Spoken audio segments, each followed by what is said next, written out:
Thank you very much, Mr. Chairman, and to the witnesses for their testimony. The Chairman has been gracious. Thank you, members, Mr. Richmond and Mr. Davis, Mr. Turner, Mr. Kravick, for your courtesies. We are also in an immigration subcommittee, so I thank you very much.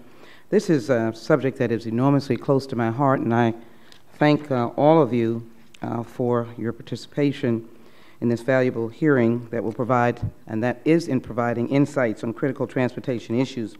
As a ranking member of the Transportation Security Committee, I have continuously supported the allocation of adequate resources aimed at enhancing the efficiency, safety, and security of our rail and mass transit systems. There is no doubt, and I know that you as gentlemen on the front line, that when we think of a target, the target that has been most attractive to whatever franchise terrorist group you can speak of, it is a transportation mode. And we will fool ourselves if we don't recognize that the surface transportation is clearly in the eye of the storm. This morning's news reported that buses transport more people, or at least the same amount of people, as the aviation industry. How many Americans would know that?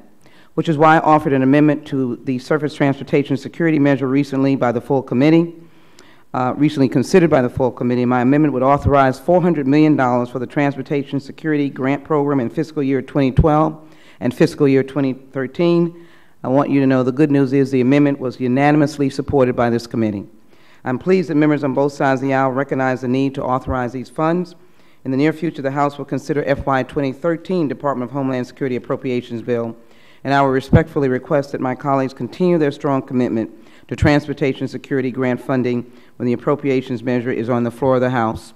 If you're happily going off to the casinos in Louisiana and parts of Texas, or if you're having to get to Grandma's house, you're using a mode of transportation that could in essence be a target. I cannot overstate the importance of funding for grants that allow state and local jurisdictions to secure our nation's transportation infrastructure. According to the National Counterterrorism Center, since 2004, over 1,000 terrorist attacks were waged worldwide against mass transit and passenger rail targets, resulting in over 2,000 deaths and over 9,000 injuries.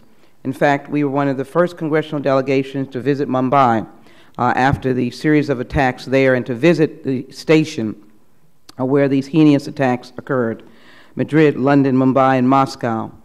We have been fortunate that we have not put on that list one of our sites, even though, of course, there was a plot to attack the New York City subway system in 2009, and everybody remembers the Times Square alleged bomber that was trying to disrupt Times Square, if you will, center point for rail subway lines crossing in that area. Given the open nature of our mass transportation system and the millions of people who use our subways, buses, and highways each day, the effort to assure adequate funding for transportation security grant should be a high priority for this Congress. Since the demise of Osama bin Laden, we must be diligent. Last year, I introduced the Surface Transportation Mass Transit Security Act of 2011. If enacted, this bill would ensure that TSA provides the kind of attention and resources necessary to effectively operate surface and mass transit. The bill authorized the hiring of additional surface inspectors to validate security programs that impact our surface and mass transit. Let me indicate how much I think this hearing is crucial, and I will caution that we must not throw the baby out with the bathwater.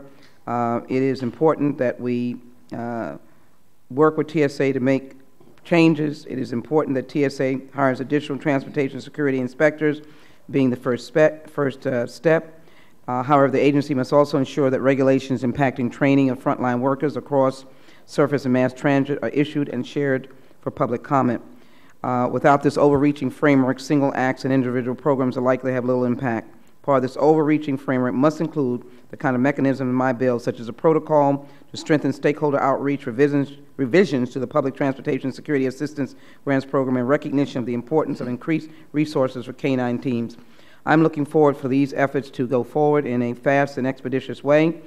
I also look forward in the testimony that has come about through the First Observer Program, formerly known as Highway Watch. And I believe that this hearing, Mr. Chairman, answers a number of questions that the Congress does maintain its responsibilities of oversight and vigilance because it is important to secure the homeland in all aspects. With that, I yield back on my statement.